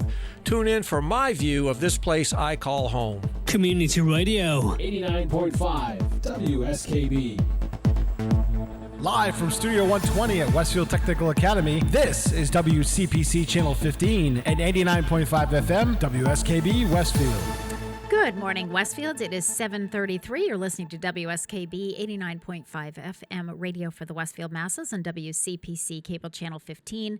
My name is Tina Gorman. I'm your Wake Up Wednesday host, and I am in the studio this morning with Julie Barnes, Director of Veteran Services with the City of Westfield. Welcome, Julie, Thank again. you. Yeah. So we've talked a little bit about your background and the fact that you have a military background. Yes, you I do. are a veteran, so, it's appropriate for you to be in this role. So let's talk a little bit about some of the benefits that are available to Westfield veterans. Right. So I think a lot of people know if you served in the military, you have certain benefits. Mm-hmm. But I think the most overlooked benefit out there is actually for widows of our veterans. Okay. I'm trying to get the word out because once your husband passes away, sometimes people are left with nothing and they don't know where to turn. There are benefits out there for widows. There's a state benefit, which is it's under Massachusetts General Law, Chapter 115, and it allows for coverage mostly of medical benefits. Wow. For lower income people. So lower income as in if you're a single person, so a widow of a veteran, if you have income less than $2,000 a month, then you would be eligible for this program. And then if the married people, if you're married and the veteran and the spouse, whether it's the man or the woman, they're both eligible together. And then the income limit there is $2,800. And there's some other asset limits that go along with it. But generally, they reimburse for medical costs, which can be pretty large. That can be. That's a big cost savings if you can get some help with that. Yeah, you're talking about paying back Medicare Part B, your supplemental plans, your co-pays, glasses, hearing aids. It's a big deal. So it can really be a huge help to some folks. And later on, if somebody needs to go into a nursing home or needs at-home care, there's a federal program for that. And it gives a stipend each month to the veteran or the widow or both. If needed. So, and what about are there any benefits with home care services at all? I know I've sometimes had home health agencies saying, we work with veterans, and so I said, okay, that's fine. I assume there was something. Right. Yeah. So the program is a monetary program. So it's not like we won't find people to go in and help you in the home. Right. But we'll provide money Yep. for the family to be able to bring somebody into the home. Right. But if the person is a veteran and he has a service-connected disability, they do everything through the VA, and the VA will provide people to come into the home. Okay. They will provide a ramp. So there's a lot to it. But I'm thinking, if there's anybody out there who has any questions about veterans, even if you're a child of a veteran and want to know more, we're open Monday through Friday. We're in 8:30 to 4:30 every day. So come on in, give us a call, and we'll sit down and chat. And Julie, let's talk a little bit about your staff, because you are not a one-person show over there. So who's working with you in veteran services, and what are their positions? What do they do? Yep. So I have one other full-time person in the office with me. We're both veteran service officers, and we both can administer the state and the federal benefits. His name is James Jordan. He specializes in VA claims.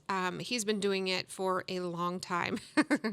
He actually became a veteran service officer in 2010, and he's been in Westfield for 7 years, and he's been doing these claims the whole time. He's done appeals. He knows his stuff when it comes to this. So if anybody tries to do it on their own, it's very overwhelming. There's a lot of paperwork. So I would just encourage people to come in and talk to James. Even if they want to go their own route and do it by themselves, at least they'll get a little bit of direction. Now, can you give us like an example of a just like maybe Sure. a case or something, just an example of what James would do, because I'm having a hard time conceptualizing Yeah, this. so if somebody was in the Air Force and they worked on the flight line and they have ringing in their ears or they have hearing loss because maybe hearing protection wasn't so great back then, or whatever the case may be, they can come in, they can bring their discharge papers in, and it will show on there, yes, this is what they did for their This was time their in their job, service. yeah. Mhm. And James can put in a claim claiming that they have tinnitus or ringing in the ears and hearing loss. And once the VA comes back and says, yes, you're right, this is it is attributed to was their time in related, service, yep, mhm. they'll get a percentage of a disability. 10% is $144.14 a month from the VA. For a 10%, whatever that may be. Yeah. And then if you come back, 5 years later and come back to James and say, listen, I really can't hear anymore. Something's, I think it's getting worse. So he can apply for an increase in that disability. And once you have a service connection for a disability, you can then go to the VA and get your hearing test for free. You can get hearing aids for free. Right, that's what I was wondering. Yep. Can you go, like the money's great, but it's like, can they help with hearing aids or, something like that in this particular case? I think the VA and the federal benefits for veterans are seriously underrated. I think you hear people say, oh, veterans aren't taken care of by their government. Way above and beyond the government goes to provide for veterans. Do you think, Julie, do you think that people say that just because they don't know they don't know how to go through the process? Yes, it can be very daunting trying to go through it on your own. Yes, And plus, it would there's be so overwhelming. many programs out there people don't know about. Well, that's what I'm confused about. Like, Right. you work for the city of Westfield. Yes. I mean, there's state stuff going on in Massachusetts. Right. There's federal stuff going on. So I don't even know how somebody would, like, I guess, and I mean, I know with our department at the Council on Aging, it's the same thing. You have state-funded programs. You have federally funded programs. We have city-funded programs. Right. So I always say to people, well, we're your map through the maze, so we should be your first phone call because we'll point you in a direction.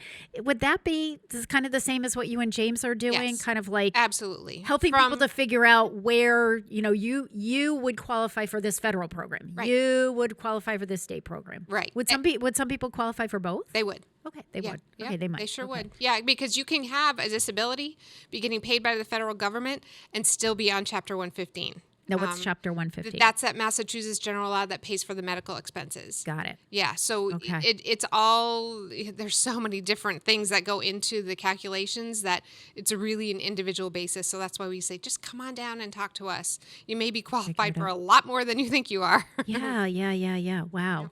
Okay. And then you also have Gene. You have I have Gene my in special, there. Gene Thoreau, who was on with Harry a couple weeks ago. Yes. He is our graves officer, and he takes care of all the veterans' grave sites. Repairs headstones, cleans headstones, repairs monuments, and since he's been on with us, he has cleaned and repaired over 700 gravestones in the city of Westfield. That's amazing. It's huge, and he has How some does he even volunteers. where does it, I mean, he must have some coordinated effort on how he's doing this. I mean, there's got to be. It's not just random, but how it's not random, but he's out there almost every single day. Is does he target like I'm going to do this row or this? No, he'll go around. But he mapped the entire Pine Hill Cemetery, so he knows which graves really need help. Okay. Yeah. And he just keeps them in the back of his mind. And he's done trainings in Ludlow. He's done trainings in Springfield. The man is amazing. I don't know how he gets all this stuff done, but I talk about caring for our cemeteries. I don't know if you've walked through cemeteries, but some cemeteries are really old and really in bad shape. Yeah. But Gene is really doing a great job. With our veterans grave. And he was honored on one of the local television shows, right? And what did they gave him, did they give him supplies for cleaning the graves, among other things?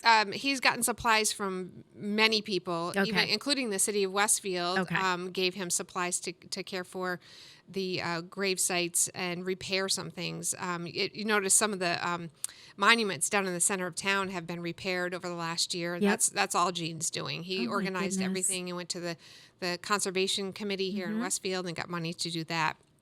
So he really does an amazing job for us, and I appreciate him so much. He's really passionate about what he Yes. does. We don't see him in the office too much because he's out doing his office is the he's cemetery. out doing his thing. But Julie, I know sometimes you have, we'll get like a big shipment of flags or different. I don't know. I'm not even sure what comes in on the truck. So where do those things come from? Like, what are those about? So the state pays the city back 75% of the flag donation or the flag purchases each year. We flag the cemeteries of veterans every year, all the cemeteries for Memorial Day. Now, the Catholic cemeteries, you can't leave them up because they have certain requirements for mowing and different things. So we put them up two weeks before Memorial Day, take them down 2 weeks after Memorial Day, put them up 2 weeks before Veterans Day, take them down. And you're talking thousands of flags, So it's a big deal. We have the American Legion Post helping. We have the Marine Corps League helping, and Vietnam veterans help. The Purple Heart Trail does Pine Hill Cemetery. So if there wasn't volunteers, there's no way I could get it done all by myself. Yeah, right. It would take forever. So, and are all those groups that you just mentioned, like, who are they? Like, who formed those, or what are they? They're not city or state supported, right? But I know you do a lot of work with them. We do. I never really understood what they were all about. I sit on the Veterans Council, and I'm a liaison between the Veterans Council, which is like the heads of all those organizations, and the city. So I kind of work both sides of the coin there. And it's interesting because I didn't know a lot about them. I'm now a member of the American Legion Post. And honestly, I think it back to like World War II.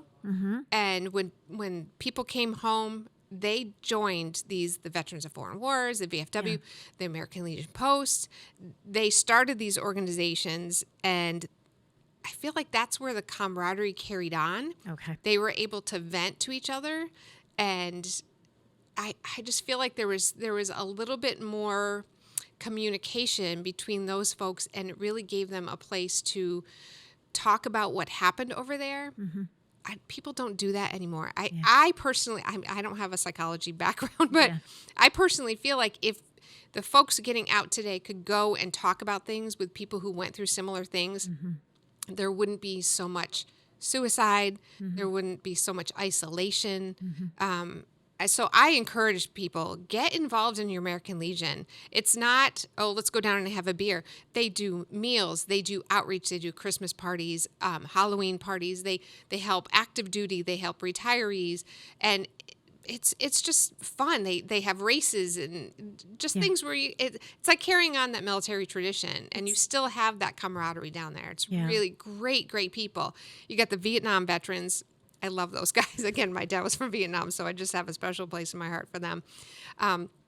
Great group of guys. They just got a new building down next to Pasquale's Family Pizza downtown. Yes, okay. And they redid the whole building.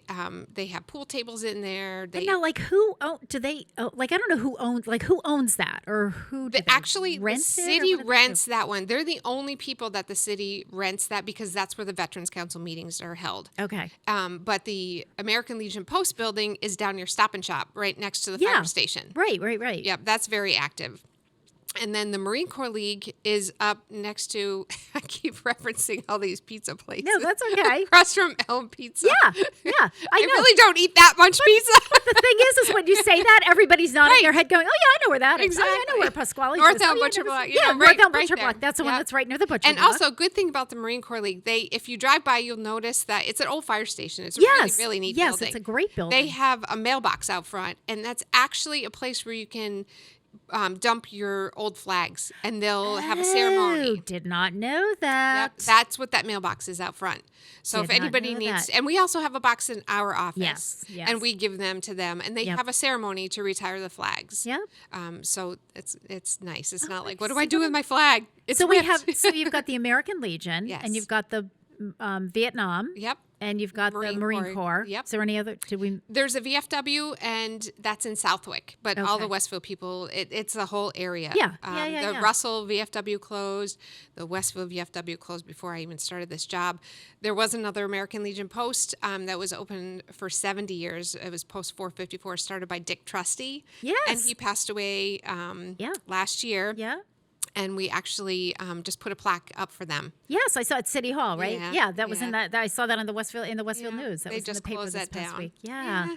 Good Well, guys. so I didn't realize that. So that's kind of neat though. That you're sort of the liaison with that group and the city. Right, because they put on all of the programs. Well, I know you see that. I mean, that there was a huge spread in the Westfield News this week with all the Veterans Day. That was so programming. nice to have everybody back on with the parade and the ceremony. It was so nice. Yeah, I'm watching them. Of course, I line everybody up, get them ready.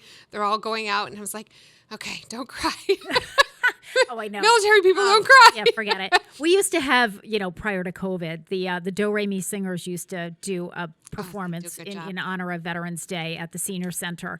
And I mean, this was even when we were at the old center. We would just pack everybody in there. We'd all, they'd be singing, we'd be singing. And Sandra Fisher and I would be in the back. And we would have a bet going like, okay, who's going to cry first? And how long is it going to be? And, a few years ago, we didn't make it through the first song. I don't remember what they started with, the national anthem or something. And we were already bawling because her son served, my dad served, and my cousin served. And, we would just be like, oh. It's like when you had the Small Planet Dancers come a few years ago. Yeah. They do an amazing job. They do. And I think Pete has them on. He does. Yes. Yeah. They did a program because they couldn't do it live. They did it and taped it, and it's available on. I've been running it like all kinds of places. Yes, I know, because spots. Periodically I'll I'll run just on Pearl Harbor Day too. Nice. Yeah, periodically I'll just live stream. I'll just be in my office and I'll say, well, what's on right now? And the first time, that's how I first found it. I was like, hey, I know them. They're the Small Planet Dancers. What do we got going on here? So they do a great job. They really do. Yeah. All right, let's take I'll put the phone number back up for a few minutes. There you go. Yeah, see, look at that. Oh, I mean, there's your number, Jules. There's my number. Yeah, he's playing. All right, we're going to take a short. Finally get time to do that. I know, it's so fun. This is so great, though. So we're going to take a short break, but there is Julie's number over in Veteran Services. So if you have any questions or if you think you might be eligible for something, let's find out. Maybe you are. Wouldn't that be great? So it is 7:49. You're listening to WSKB 89.5 FM radio for the Westfield Masses and WCPC Cable Channel 15. In honor of National Education Support Professionals Day, we're going to listen to the Beach Boys singing Be True to Your School. We'll be back. When some loud bragger tries to put me down and says his school is great, I tell him right away, now what's the matter, buddy? Ain't you heard of my school? It's number 1 in the state. So be true to your school, guys, just like you would to your girl, guys. Be true to your school, guys, and let your colors fly. Be true to your school. I got a letterman sweater with the letter in front. I got for football and track. I'm proud to wear it now when I cruise around the other parts of the town. I got it down and back. So be true to your school, guys, just like you would to your girl, guys. Be true to your school, guys, let your colors fly. Be true to your school. On Friday we'll be jacked up on the football game, and I'll be ready to fight. We're gonna smash 'em now, my girl will be working on her pom-poms now, and she'll be yelling tonight.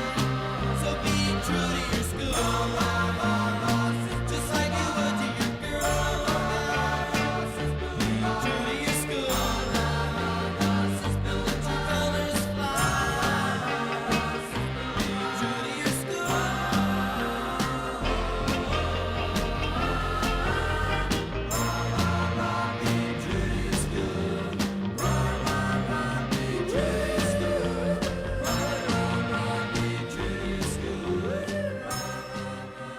Support for the community programming of WSKB is provided by Westfield Bank. For more than 160 years, Westfield Bank has been an important community presence and commercial leader in the Pioneer Valley, with convenient full banking services in Westfield, West Springfield, East Longmeadow, Agawam, Feeding Hills, Springfield, Southwick, as well as Enfield and Granby, Connecticut. Visit us on the web at westfieldbank.org. This is Ken Stomsky from Ken's Den on WCPC 15 and 89.5 FM, Tuesdays, 8 to 10. Community Radio. 89.5 WSKB. Live from Studio 120 at Westfield Technical Academy, this is WCPC Channel 15 and 89.5 FM, WSKB Westfield. Good morning, Westfield. It is 7:52. You're listening to WSKB 89.5 FM radio for the Westfield masses on WCPC Cable Channel 15. My name is Tina Gorman. I'm your Wake Up Wednesday host, and I am in the studio this morning with Julie Barnes, Director of Veteran Services for the City of Westfield. And Pete has so eloquently put this phone number. There's Julie's phone number up on the screen for you, 572-6247. That's the number for Veteran Services. So if you have questions, if you think you might be eligible for benefits, or if you're a veteran or the widow of a veteran, right, and you are just and you're struggling, whether it's financially or with medical bills, or call. Let's see if you're eligible for something. So Julie, we just had Veterans Day last week. Yes. So I know, as you mentioned, we had the parade and we had the ceremonies and everything. Yeah, so nice. Which was really after last year, which was really nice. We've gone three different occasions, 2 Memorial Days and 1 Veterans Day without a parade or really a gathering. Ceremony. Yeah, without a gathering. So weird. Also, you know what? Before we talk about what's coming up next, I do want to encourage people. I've been talking about this on the show for the last month. If you haven't gone down to the Park of Honor down on at the middle school to see the flags, it's just a great display. I have 4. It keeps growing. So we now have 4 flags. So my dad, Gary's dad, served in the Navy during Korea. My dad was in World War II. He was in the Army. My cousin served in the Army during Vietnam. And then Grace is dating my daughter's boyfriend is served in the Army National Guard for 10 years. He just got out a few years ago. So this year Isaac got a flag. And so Grace, we didn't tell him. And so Grace took him down on Saturday morning and showed him his flag. And so he's holding his flag with his tag. And because every year I go down, I take pictures and I send them to all our family. So anyway, if you haven't had a chance, and I really it was really fun. I just walked up and down and I looked at all the tags because some of my seniors are down there. Somebody had a flag for John Vilas, and it's just really, it's really kind of cool. You go, yes, I people think that I do that. Yeah, no, I don't do that. That's actually through Jules has enough going on. I told the girls that are in charge of that, I would love to have thought of this. Whoever thought of this is amazing. It's a fundraiser for the Kiwanis Club, and it's a great fundraiser because you get to keep the flags after. Yep. So we did one personally. People think I didn't use city funds to do this. Yeah. No, we did one for my veterans who passed away over the past. People that were on Chapter 115 with me, and the neat thing is, I'll be able to present the flag to the widow, which is just so sweet. That you make this donation, you get to keep the flag and then present it with the tag to the person you bought it for, which is. It is. It's a really neat thing. It's so really cool. If we could get more people to do it, it would be great. Yep, I think so. And every year I keep promoting it, but I think too, in order to promote it for next year, go down and take a look and walk through it, because once you see it and you see it is, that's another one. And there were other people. It's almost it's kind of a quiet, reflective, because there was a couple that came through as I was leaving, and and I kind of felt like, okay, let me give them their space to go find their loved one. And so anyway, all right. So what's coming up? What do we have coming up militarily here? December 7th is Pearl Harbor Day, and every year we do it. The past couple of years it's been remote-ish, but we gather at the Great River Bridge, which is, I can never say, Kane and Wojask.